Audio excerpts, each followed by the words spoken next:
All right. Welcome, everybody. This is Abhinav Kapur from Bikky and Bob Gabriel from Attentive. We're here with Haley Hendrix from Eggs Up. This is Inside Eggs Up Grill's high ROI guest engagement strategy.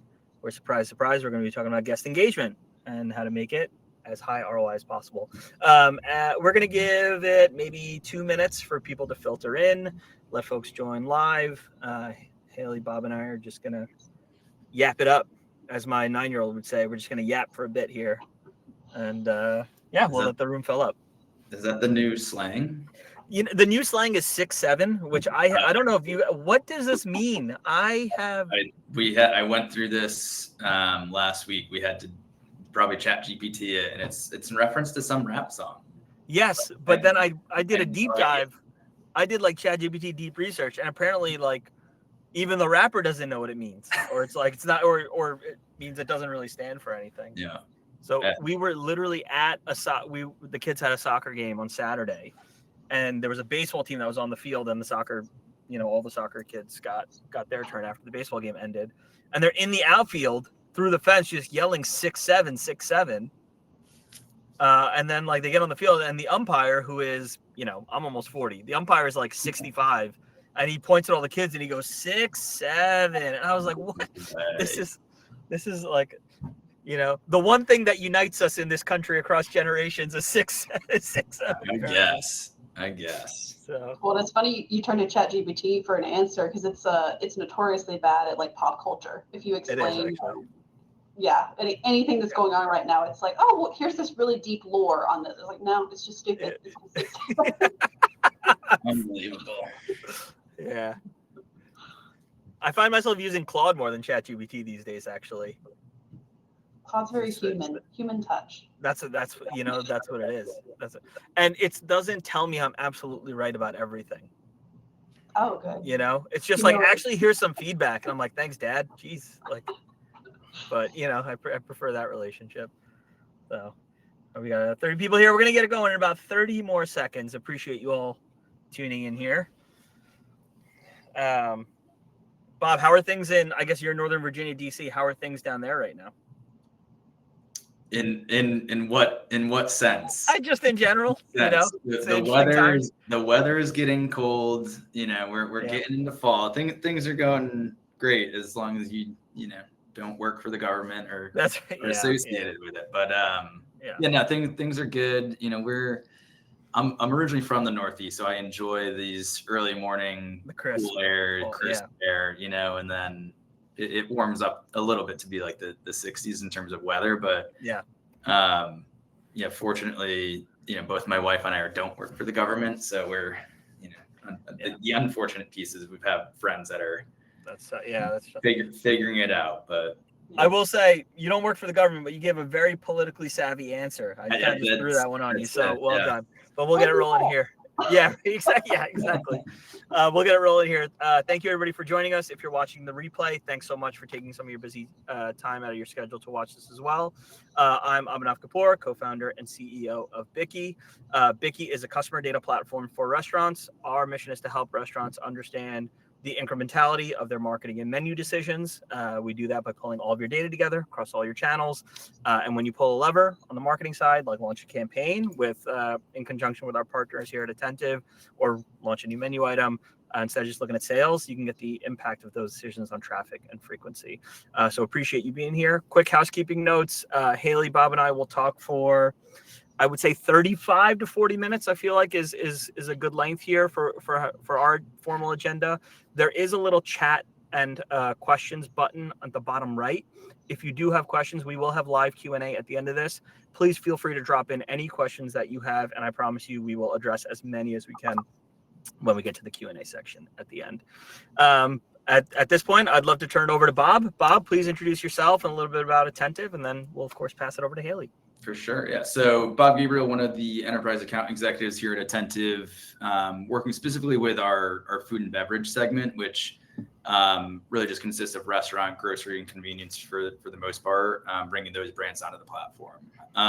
For myself, I'm coming up on about 2 years here at Attentive in my current role, but have been working within the F&B space for really almost the last 15 or so in various roles, most recently with a company called Upside, which is a mobile cashback app. Briefly into Attentive. So we are a really mobile first marketing automation platform that helps brands connect with their guests and grow revenue through personalized SMS, email, and then we most recently launched push notifications. So other than, of course, Eggs Up Grill, working with brands like Blaze Pizza, Paris Baguette, City Barbecue, among others, to help engage with their customers. So been working with Haley for coming up on just over a year with Attentive and Eggs Up. So excited to be part of this webinar, and of course with our great partners at Bikky to get into all the things that Haley's doing. Amazing. Haley, over to you. I would love to learn more about you, your role, Eggs Up. Yeah, take it away. Yeah, it's been a lot. Gosh. So I'm going into my 5th year with the brand. What I do here is I meet guests where they are, and the 2 tools I have at my disposal that I use the most are Bikky, our CDP, which gathers all the information about all the guests that visit your restaurants, not just loyalty. And then we use Attentive to market, action, and message them. And then back to Bikky to get my insights. So it's really great to be on this panel today. I think we have some really rich content to discover. And then about Eggs Up Grill, we are the #1 fastest growing breakfast franchise. We opened our 101st location just yesterday. When I joined the brand, we had 50, so we've just doubled in size, no big deal. And we're 100% franchise. We have 1 corporate location here in our home, Spartanburg, South Carolina. Hours are open every day, and then 6 a.m. to 2 p.m., serving your classic flavors for breakfast and lunch. Amazing. And I feel like this is the breakfast category. Obviously, well, first, congrats. 101 stores is no joke. Like that's a huge milestone that so many brands strive for and few actually get to.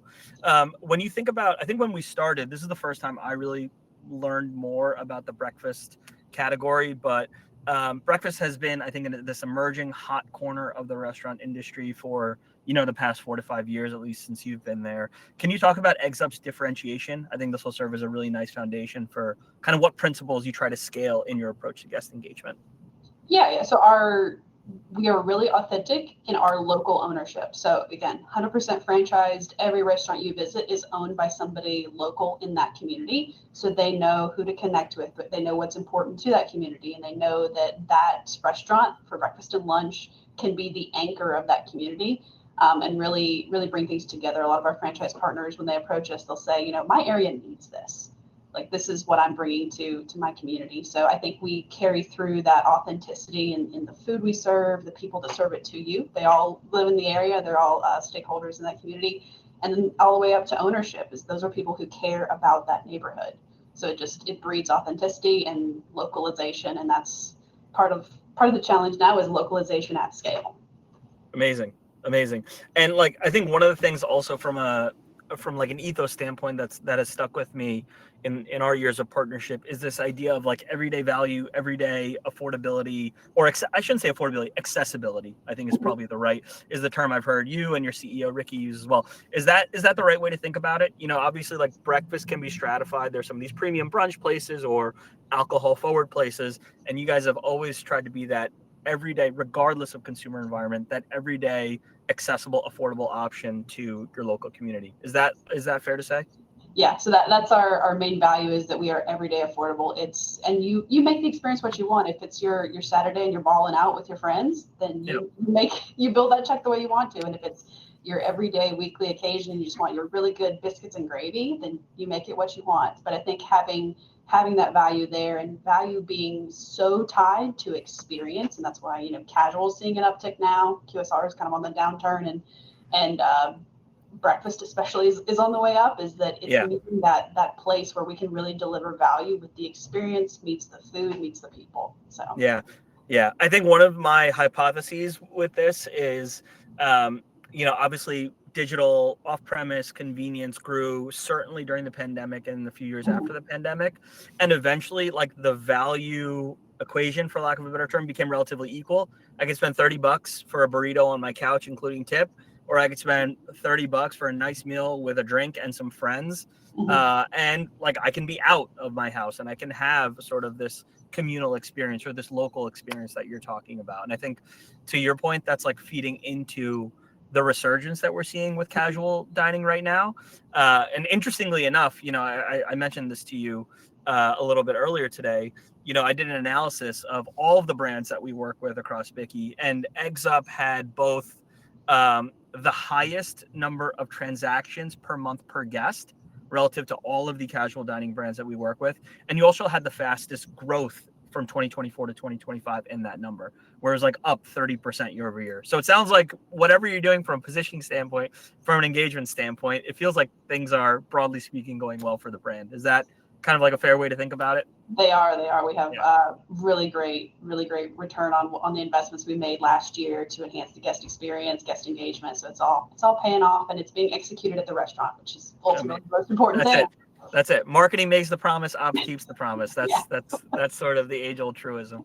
So when we obviously we'll dive into the more nuances of the engagement strategy, but something you called out in your intro was, you leverage Bikky as the CDP to understand everything about your guests and get real guest insights. Can you talk about, in your mind, like who is the ideal Eggs Up guest, and maybe tick off some of the more interesting or surprising learnings that you've had about your guests and their behavior, as gleaned through the platform?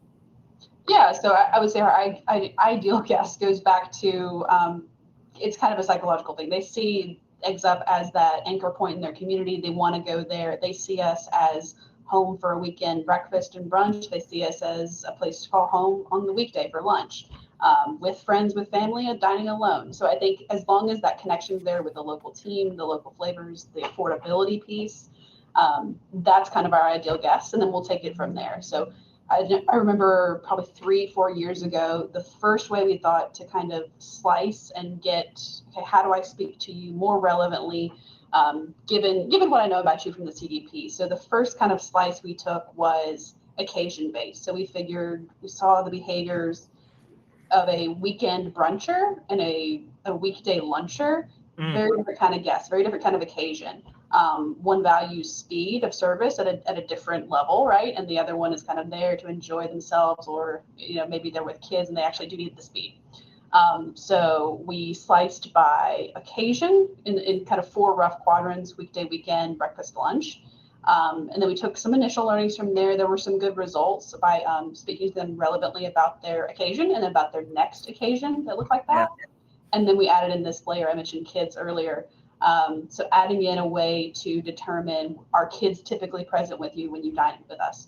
And the way that might color how you interact with future messages. So if we put in a message calling out the variety of kids meals we have, if we put in a message about Kids Eat Free, that's a local option for restaurants to do.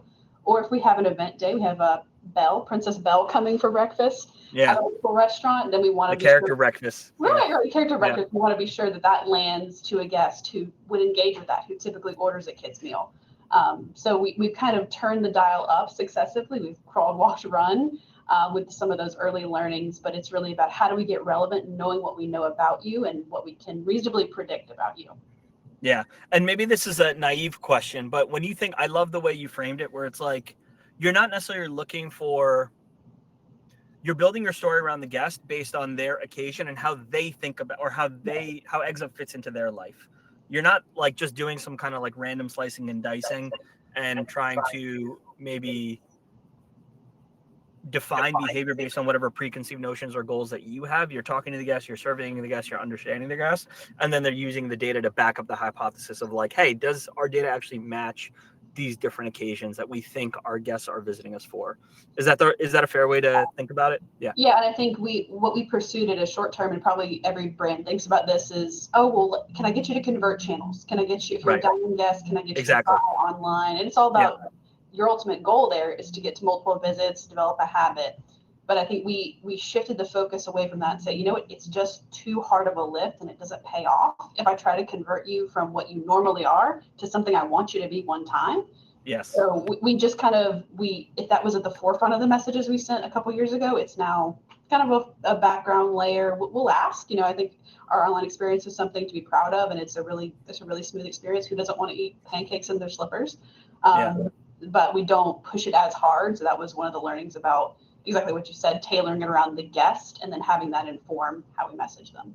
I love that. And okay, was there any surprising or maybe intuitive data points specifically about different people in those different personas that you learned? Like, I guess from maybe paint the picture for us, like the frequency for a weekday lunch guest. How is that different from maybe the weekend family guest? Are there differences in terms of how often they visit? Obviously, I'm sure within the specific menu items, even though it's a breakfast and lunch concept, I'm sure the menu items as well for those different occasions are very different as well. Maybe talk us like a layer deeper from a persona standpoint, what you're seeing among those two different groups of guests. Yeah, so we saw our weekend lunch guests, or sorry, weekend brunch guests, because it's a blurred line, but our weekend brunch guests, they typically have larger party sizes. Makes sense. You're bringing the family, or you're on your way to shop and you just need a place to sit down and have a good meal. Frequency we saw there was mostly monthly, which is kind of what you shared earlier. I'm not surprised by that. We have a really great monthly following. Makes a lot of sense with the demographics we see. And then, as a result of higher party sizes, we see higher checks. We see a lot of check building there too. So we see our cold brew coffees, we see our mimosas. So the checks get a little bit more fun on the weekends. And then our weekday, if you're a weekday lunch guest, you're more likely to have a higher frequency because you've really kind of built that into your weekly cadence of events, your weekly schedule. We have some similar demographics that match that. These kinds of guests are able to kind of eat at their pace, eat on their terms. So we can really fit their lifestyle very well. But I think those two, you kind of build the psychographics and the demographics and marry them together and then just start testing. So those were some differences we saw that we've taken action on. Love it. So it's great. So we're working from sort of the foundation and building our way up here. Now, when we think about, you have these personas, you understand at a more granular level the ways in which guests frequent or visit an Eggs Up Grill.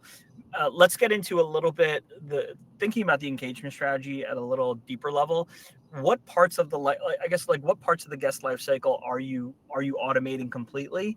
And then what are some of the insights that are driving that level of automation? Of course, everybody runs lapsed campaigns or new guest journey campaigns. I think you've done some interesting things here with a pre-late segment, but maybe walk us through kind of the automation strategy to start. Yeah, so I think if we take the big step back here, is that what drives our strategy at Eggs Up is two data points, one of which the Bikky team helped us discover, and then one that we kind of worked together on. So I know Abhinav, you'll often say 80% of guests at restaurants don't come back. So we took a hard look at ourselves and we saw, we're somewhere around there. It's too close for comfort. So that was one of the big pillars that we built our engagement strategy on, is how do we get a first-time guest to come back? And then that kind of, we're iterating on that. How do we welcome them? How do we show them the DNA? How do we deepen that connection? And it all centered around, well, how do we get them opted in? And what's the value of being opted in? So we focused with the Bikky team, we put a number on it. We said, so the value of guests who are in our CRM and our CDP, so we can market to them, we have an email address or a phone number on file for them, they will visit 3 more times in their life cycle compared to somebody who is not opted into our marketing. Wow. So that was an aha moment, is not only do we need them to opt in and get past that first visit, but once we've got them in, we have the chance to make them habitual. So it was all about filling that gap between first visit and 4th, 5th visit. Yeah, is where all of our a lot of our concentration went. So we have a welcome segment set up. So that's where we incorporate a lot of the localization at scale. Is the first message that greets you when you opt into now our Smile Society loyalty program will be a picture of the franchise partner, their operating team, and it'll be a note from them and a little introduction to what Eggs Up Grill is and our DNA. And then from then on, we let the automation take work. We give you some menu exploration highlights of try this, try that from our really popular, well-loved items. And we talk a little bit about the brand. So it's why do you see your neighbors here? Why are we the way that we are in a good way? And what makes us different? So we also tacked the back end of the funnel. So we said, if we've got you in and we're monitoring that and iterating on that, what do we do once you have a habit and maybe something's about to change in your life and your habit may be no more, maybe lesser. So we focused on a late segment is the first thing we built with the help of Bikky. It's literally 2 clicks away. You just say guests who are about to be late for their life cycle, set up the segment, and then put the content into Attentive.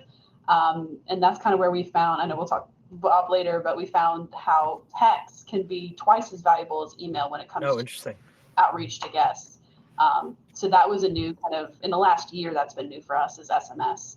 And then the other thing we have is the pre-late segment. So what if you could talk to somebody before they're late? Yeah. So I think predictive personalization is hospitality. It's the Ritz-Carlton model, knowing what you need before you need it. So we're just doing that and Eggs Up Grow, but it's going well.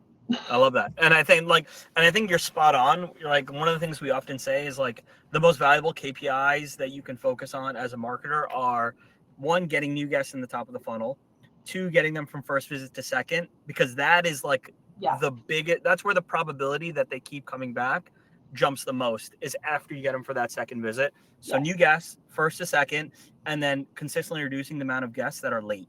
Like those are, as a marketer, like those are the 3 highest leveraged parts of the guest life cycle of the customer funnel that you can actually influence, I would say. And then I think on top of that, to maintain engagement, you got to do the thing you said earlier, which is let's look at the personas and let's try and get incremental visits in the channels or in the occasions that our guests are already visiting us, because it's easier to get them to double down on a behavior they already know than to switch a behavior. Amazing. Last question I'll ask here before we invite Bob back on is, has anything changed? You know, like you and I have talked about the egg crisis or the skittish macro environment and kind of consumer spending. Has anything changed from an engagement strategy standpoint? I feel like the answer is no, because as a concept, you're so well positioned to take advantage of kind of where from a value standpoint as well as from a category standpoint, you guys are extremely well positioned for the environment. But has anything changed in the engagement strategy as sort of macro dynamics have gotten a little weird, for lack of a better term? Wobbly, yeah. I would say strategy hasn't changed just because we're still hyper focused on those 2 pillars: is getting the guests to opt in so that we can get them to come back and have a better relationship with us, higher frequency, higher spend. Nurturing that relationship is still number 1, still the strategy. If anything, the tactics have kind of been colored by the environment. So some of our next steps are that we're going to fine tune the way we approach offers related to spend, and getting to what I call like achievable stretch goals with spend. Just thinking about the resonance of an offer with our Smile Society program. You know, it resonates differently if you habitually spend, let's say, $40 on brunch. If I send you a 5 off 20, you're like, okay, great. Can I double it? Yeah. Right. So I think our approach, we're still in kind of a crawl phase with our loyalty program. It's only a little more than 6 months old. So I think we're learning more and more every day, but that's one of those things that tactics might change. We might kind of get a little bit smarter with how we deliver that value to that guest that resonates with them. But overall, the ship is still sailing the same direction. I love it. And then just to re-highlight that stat for opt-ins, welcome back, Bob. For opt-ins, it's 3 more visits per guest. Is that right? So like your average check is what, 25-ish? Is that right? So you're talking about just getting someone to opt into emails, an extra $75 per guest over their lifetime, which, you know, if you were to go to any marketer today and it's like, what if I can get you 3 more visits or an extra $75 per guest? I think everybody would be like, how do I get that yesterday, essentially, right? Yeah, that's the conversation we have with our franchise partners too, is when we were talking about the value of this loyalty program, immediately you're probably going to think, oh no, I got a discount now. Yeah. Not necessarily. You don't. I know we'll delve into this with Bob, but the value we found was in unlocking, okay, so a guest came in, had a great time, you got $25 from them. What if you could get $100 from them just by asking them a question? Just asking them to opt in and letting the marketing take the rest of it. So I love that. That was really helpful. Yeah, I love that, and that's a great segue to the work you're doing with Attentive. So, Bob, I'll step back here and please take it away. No, appreciate it. Yeah, and again, I think from just even as a consumer and just seeing the evolution of Eggs Up, just purely marketing. Obviously, you've done an awesome job of taking the tools that you have with Bikky and then turning them into what you're doing with Attentive from I remember when we first talked, not having maybe such a sophisticated platform or not really being able to really, connect the dots and glean all the insights that you're using with Bikky. So would love to just understand like how, and I'm sure there are brands on this or that might be listening to this afterward that really want to know how you've taken kind of like those broad sends, full file sends, and then moved into this like more targeted personalized campaigns that you're doing now through Attentive. Your approach, I think, would be great to learn from, as well as just like some different examples that you might have. Yeah, I think in our approach from a manner of the brand needs to distribute content to our opt-ins, and then we need to deliver quality content that's local and that generates revenue. It's kind of like leading an orchestra. It's a bit like having, your bass layer in the background, your automations, your announcements for LTOs and that kinds of things, new menu items. And then you kind of pulse in these little flourishes where you use Bikky to hyper target a segment and then deliver with Attentive, with an SMS, followed up by an email. And it's a really targeted, and it resonates very well with that audience. So a bit like leading an orchestra. But I think one of the best examples of that is our most recent fall LTO. It's pumpkin pancakes. If you haven't tried them, you should try them. But we sent a brand-wide email, and that had, a pretty average open rate for the industry. That between 20 and 30% is what I hear for restaurants. On the latest data is a really good open rate. So we delivered that, and then we delivered kind of we saw the conversion revenue that generated. And then, that's kind of our benchmark. We then look at the kind of the top end of the pyramid as we scale, we can get local, which adds a layer, increases your open rate if it's something specific to that area or that restaurant. And then the other thing that can increase your open rates is if there's a specific offer or a time-based thing, an event, that you can kind of ratchet yourself up to the top of the pyramid and have a really, really good chance at hitting your KPIs on open rates, conversion revenue. So what we saw was we have the brand email, that's about average. And then when we got a targeted message to guests who frequently order our classic breakfast, and we just wanted to show them the grand classic. You get a little bit more for bang for your buck. You get a little more meat, eggs, a little more grits, home fries, all the good stuff. And no offer. Just, hey, have you tried the grand classic? It's a great value for breakfast. And we saw open rates go, gosh, it was like 40%. But it was because it was so targeted. And it really resonated with guests. With Bikky, we were able to target people who had specifically never ordered the Grand Classic, but they had ordered the Classic. And then I think it just hit right place, right time. And then it was via text. So we got people were able to order and take action on it.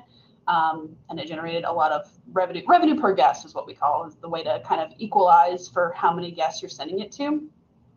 So, I mean, putting a number on it, that email, that SMS returned like 10x what the general spray email was.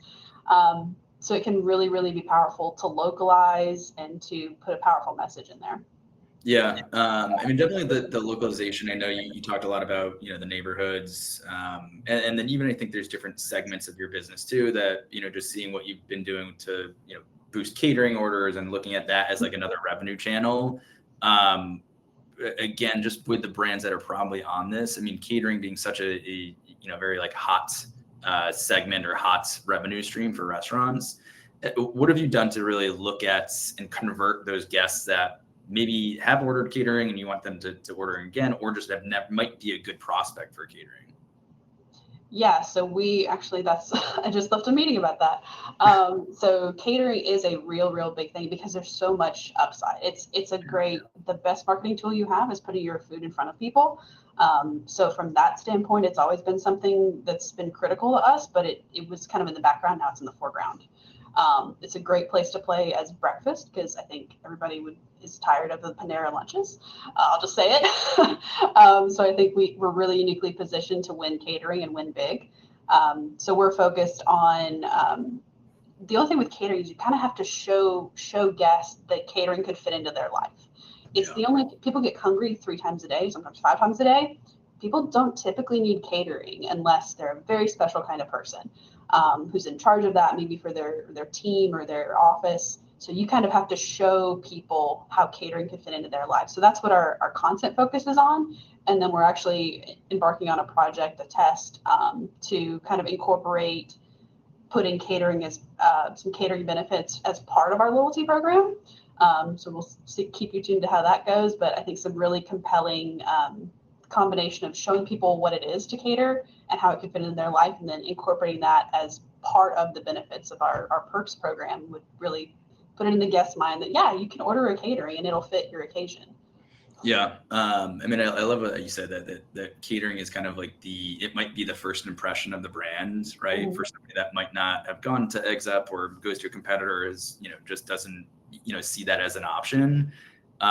Being able to fit their lifestyle, fit what they're looking for their own personal orders too, I think is a great, kind of like pipeline for you to just like build on that guest experience, which, I think in the last few minutes here, we can really talk about is, guest experience again is been huge for you. We did a lot of work on, through implementation to like have the welcome emails and the welcome series come from the actual neighborhood franchisee and owner. As you start to get like more tech into your system, and as you get to do a little bit more in terms of like personalization, like how are you still able to bring and really come to light that you're protecting that guest experience, or how are you like the full approach of making sure that you want to have that local connection to the Eggs Up grill?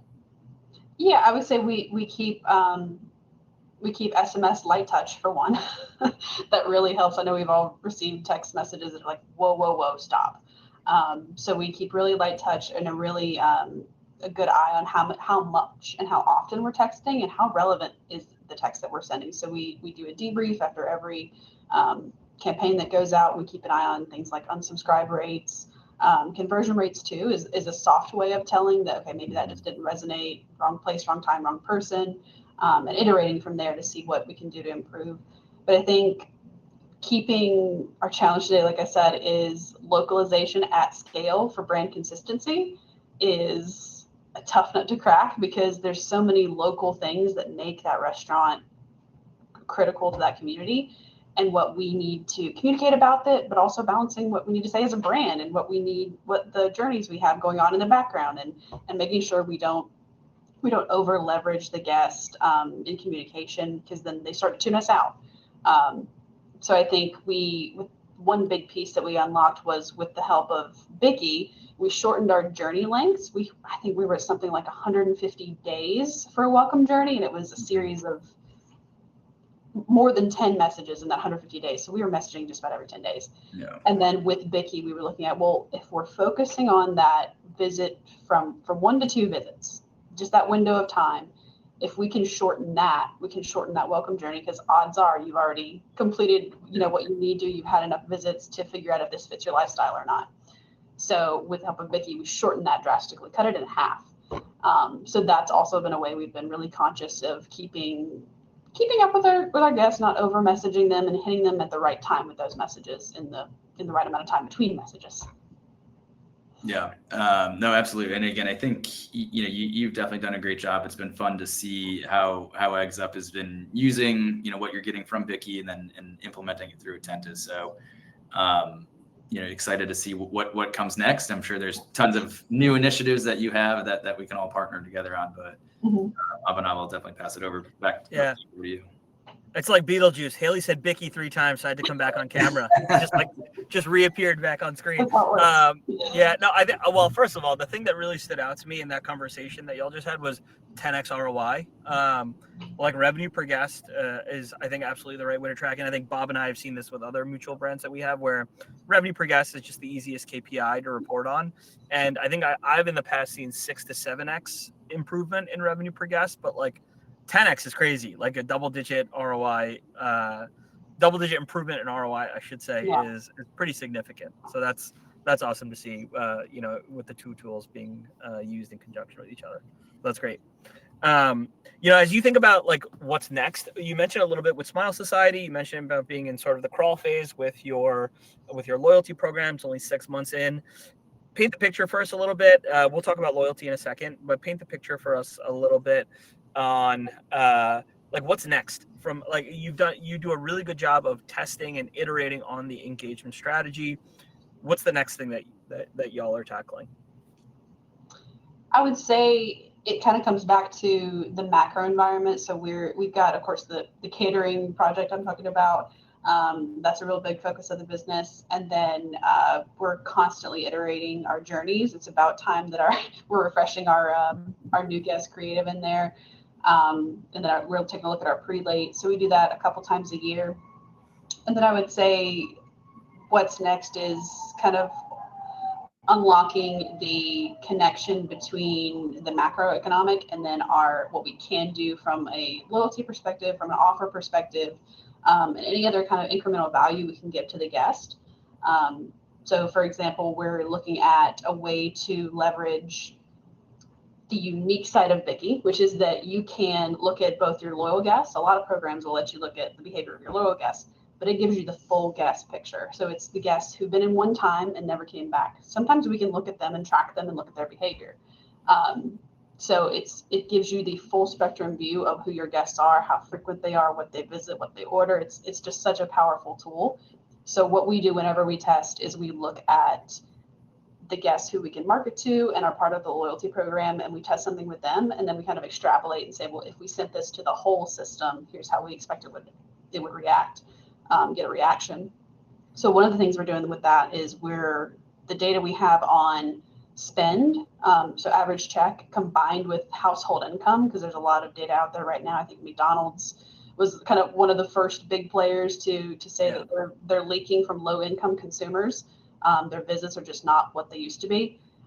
We're keeping an eye on that, as we usually do, but we're also going to take action on it, and we're going to see if we leverage different types of offers that are relevant at that spend level and at that guest assumed household income level.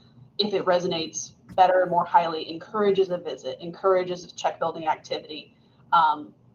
So that's kind of where all three meet the triangle. The data from Bikky meets Attentive to deliver a powerful message for an XM guest. I love that. So, and that, like, to take that a step further, is that literally looking at guests based on their household income bucket, and then it's testing various offer levels to understand what level of offer is most compelling to drive the next visit. Is that the right way to think about it? Yeah, and even stratifying it within the spend, because if you happen to be a guest who are in like a lower income segment, but your average spend is $200 check, I'm gonna give you a slightly different offer. I might give you something really personalized. I might have that franchise partner. I might encourage them to reach out to you personally, just because that would be something that's noteworthy and give you like a catering surprise and delight message. So I think once we drill down into that specific stuff and see, of course, how many guests fit into those buckets, it'll be pretty clear the next steps of what to do next and how we can evaluate success if we move forward with that approach. Yeah, that makes sense. Yeah. And then I think before we sort of I feel like SMS is one of the newer channels. Obviously, like, we've partnered together on email, on segmentation email for a long time. And, I think that's one of the things that Attentive introduced to the mix here is the ability to do SMS.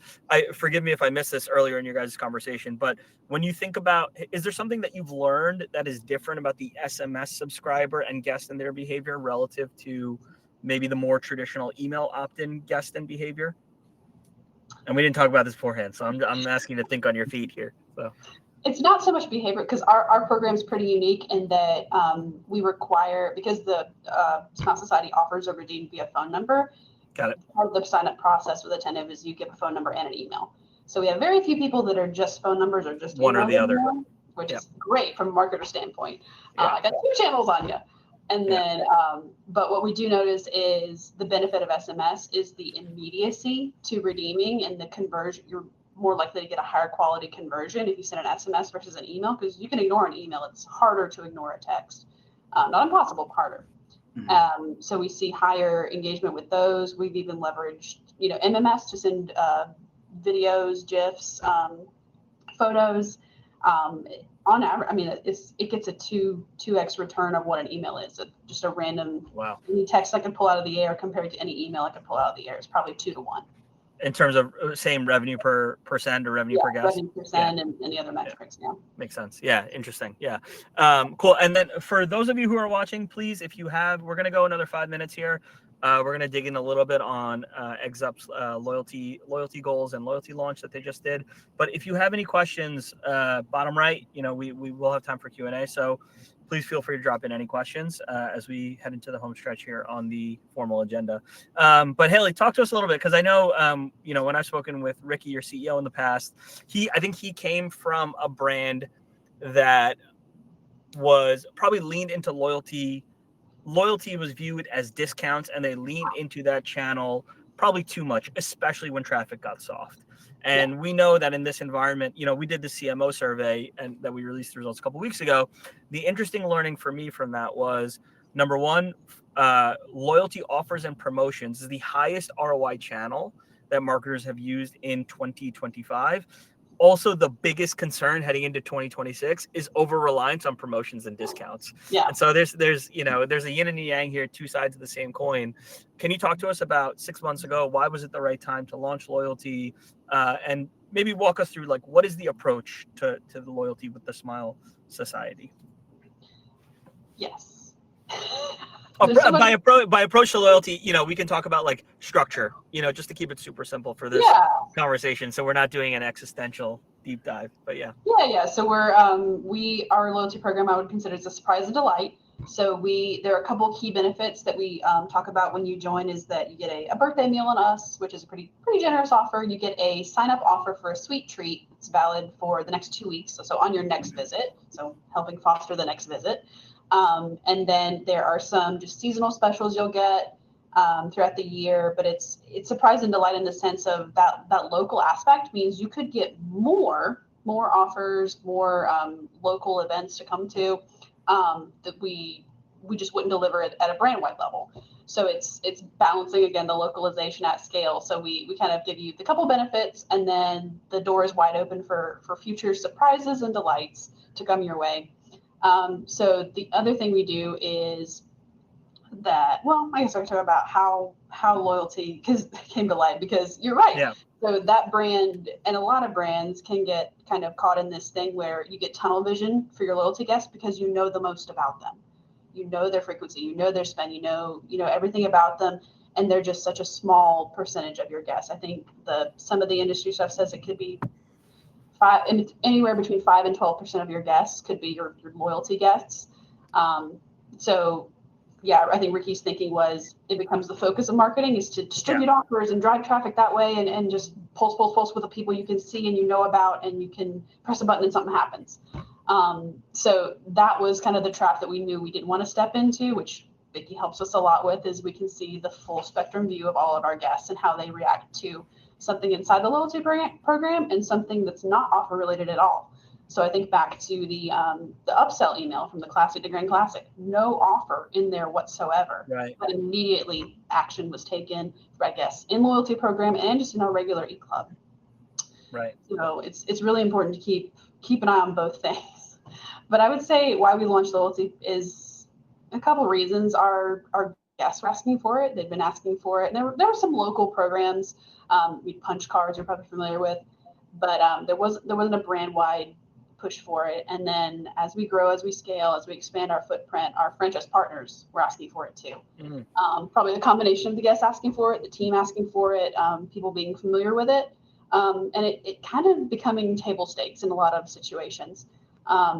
Just because what you cited was there was another survey that the results came out this morning. It was, I think, in Franchise Times, but it was the over-reliance on offers and how 82% of guests or something expect there's an offer now, which is really shocking. Yeah. It's surprising, but it's shocking. Yeah. It's interesting too. And like, I was doing some work over the weekend, just to look at like maybe it's not fully discount rate, but I guess percentage of revenue that's tied to an offer. Mm-hmm. And interestingly, a third of the brands we work with, their percentage of revenue tied to an offer has gone down year over year, which was really surprising to me, number one. But number two, for the brands, for the other 2/3 where it went up, mm-hmm. It went up anywhere from 7% to 30%, depending on, and it's what the data that we have actually is very interesting because we can look at it by loyalty provider as well. And so I'm not going to name any names, but there are some loyalty providers where the percentage of offers associated tied to revenue has increased pretty dramatically year over year. But I think overall, I think what you're saying is spot on, which is like, it's an increasingly promotional environment. It is Right. tougher to get a consumer's attention. You have to do things that stand out. And I think it's probably a testament to, again, going back to that stat we pulled top for Eggs Up specifically, like a 30% increase for you guys in terms of orders per transaction per month, or transactions per guest per month, rather. 30% increase is pretty incredible considering you only launched a formal offers program 6 months ago, which is like a testament to all of the, again, the foundational guest engagement work and tooling that you've been layering on over the past few years. So I think it's just a nice snapshot, and kudos to you guys for delivering those kinds of results in this kind of environment.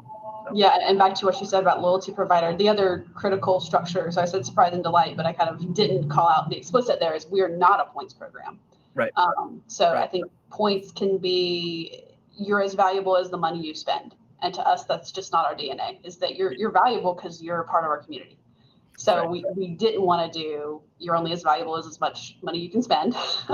So points just didn't make sense for us. The other thing that kind of began long ago, but kind of was a topic at the time 6 months ago and ever more present now, is that ability for restaurants to own loyalty is a door that I see as slowly closing. So what I think about that is these credit card companies, or kind of like the airlines model is, if I go on Amex and look at my offers, it's, hey, dine here and win points. So I think the door slowly closing on first party loyalty and first party marketing engagement is something that in a couple years time, I think will be much harder and much more expensive. Yeah. So I think if we get to a point where, everybody's Apple Pay, Android Pay, and all their marketing information is stored by Apple, and they just joined a loyalty program, it's going to be less and less likely to have all those touch points. So we felt that now is a good time in a macro environment where first party data is becoming increasingly more expensive for restaurants, to really own that, get our guests acclimated to that, and to just have a stake in the ground of taking hold of that data while we still can. Hot take alert. I love that. Oh man, that's so good. I love that. Great. I mean, the marketplaces that are out there now that, kind of like have multiple options. Again, I came from one, right, where it's displaying multiple different, whether it's restaurants or convenience or grocery, and they're providing offers or some sort of, incentive to shop there. Could be it, because their cost per acquisition is going to be a lot cheaper than kind of how you're acquiring now. And third parties are doing that today. DoorDash rewards, Uber Eats reward. Like it's becoming more and more. They're trying to distance you from your guest. And we saw that. I'm blanking on the brand name now, but I know it's a similar competitor in the space. They linked their rewards to credit card rewards. They said, if you're part of this other loyalty program at this other retailer, we will honor your points here. I said, oh my gosh, like they're buying your points. Yeah. So I think it's going to prove to be the right move, is to take this stake on first party data and own the relationship and the nurturing of the relationship with our guests over time. Yeah. Amazing. Excellent insight to end on. We have a couple of questions here in the chat. So I will ask those now. If you have questions and you're watching this still, please feel free to drop it in. First one, just a clarification on restating that metric. Revenue percent is double revenue percent on SMS versus email. So revenue percent on SMS is 2x what revenue per send is on email. Is that the right way to think about it? Yes. Yeah. So revenue per send on SMS, yes, is 2x what it is on email. 2x what it is on email. Now, the caveat there is you do have to pay for SMS, so there's a little bit of a after cost. Right. Still, yeah. So it's a 2-to-1 return. Yeah. Right. Nice. This one comes from our friend Evan at Condado Tacos. So, which Bikky report has uncovered insights that truly surprise you or change the way you think about your guests? Ooh, it's got to be all of them, right? Yeah. Change the way you think about your guests. This is one. Pick your favorite child, Haley. That's it. I would think acquisition is where I'm like fascinated, just because, again, the pillars is we're trying to get guests from capturing their first visit opt-in and then marketing them, shepherding them through the rest of the journey. So I think acquisition is where I spend most of my time, and that's where we found out that we could shorten our welcome journey to half of what it was, that we didn't need to keep messaging people after that mark. So yeah, I would say acquisition is where you can find me with a cup of coffee. Yeah. Amazing. I love that. Find me with a cup of coffee. That's like the first thing you check when you walk in. Yeah. Just like, who do I need to message to today?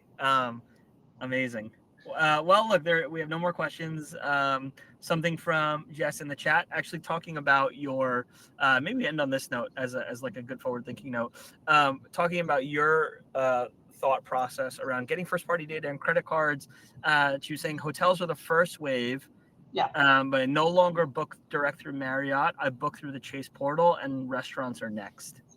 Interesting. Yes. Interesting. Yeah. There is, it never ceases to amaze me that there's no shortage of companies out there that are trying to distance the restaurant from their consumer. Data. Yes. It's like, it's just, it is the wedge that people, I guess, want to go out because everybody's got to eat. And I guess given the fragmentation in the space, it's probably it's probably easier, I would say, even than hotels. Like, I feel like hotels have done a good job of actually battling back and building their own first party ecosystems. I'll differ from Jess there, where it's like, I only book through the Bonvoy app for Marriott, and like, I only stay in Marriott properties so I can get my status and my points. But it's interesting. I guess we'll have to see how it unfolds. Yeah. I think thinking even as much as we've, in my lifetime, we went from physical money to digital money. Like, if you were to tell to my parents, my grandparents, oh, you no longer have cash in 30 years, they would not believe you. So I think just the speed of change, and then you got to think about these Gen Alphas who are coming up now and what they'll look like as consumers in 30 years, and how if you don't have tap to pay, they're going to not shop with you. Or whatever else is the news, the tip, whatever. Or a frictionless, ordering experience. I think data has always been the power and the money. So I think, it's going to change, and it's going to change inches and then miles. They'll be saying 6-7 as they take their business across the street, basically. Full circle. To round it back full circle. Well, amazing. This has been excellent. Really appreciate you, Haley, for sharing your thoughts and insights with the community. Bob, any closing words from your side before we wrap it up here? No, I mean, again, obviously, I just appreciate your partnership, Haley, and Abhinav with Bikky. Again, we have multiple brands that we work with, but Haley's kind of the gold star from our eyes in terms of like utilizing both platforms and really seeing the success come from not only just the pure messaging, but obviously the results that you're seeing. So you're doing a great, Haley, and excited to keep partnering together here. Yeah. Likewise, Bob. Likewise, Haley. Thank you so much, everybody, for tuning into this live. If you are watching the recording, thanks for taking time out of your schedule to see this again. We hope you learned something, and we really appreciate you all. Take care. Enjoy the rest of your week. Bye, everybody. See ya.